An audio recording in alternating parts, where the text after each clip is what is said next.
Hi, welcome to Jar Masala, and today we're going to be showing you how to make ginger and garlic paste. So I have some fresh ginger here, and I'm going to just peel these and make them into cube-sized pieces, and we'll show you how to make the paste with the ginger and garlic together. So I have some fresh ginger, and I have some fresh peeled garlic, and I have some white vinegar. And what I'm going to do is I have 2 cups of fresh ginger. I'm going to add those to the blender. Then I'm going to take the same amount of fresh garlic.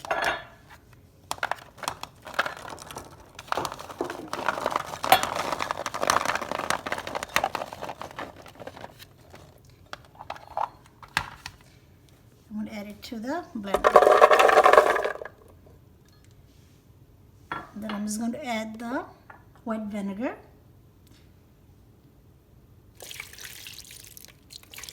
The white vinegar helps it keep it fresh longer in the either refrigerator, or you can freeze it.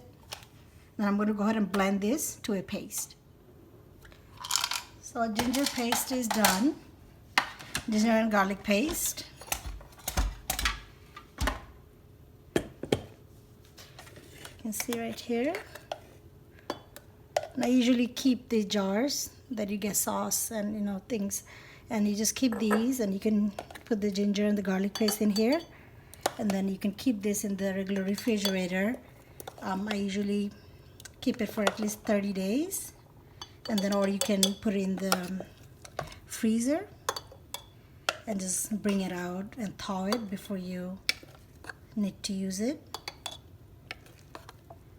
So that's our ginger and garlic paste. Please subscribe to Jar Masala for more recipes using our masalas. You can find us at Instagram, Facebook, Twitter, and Pinterest.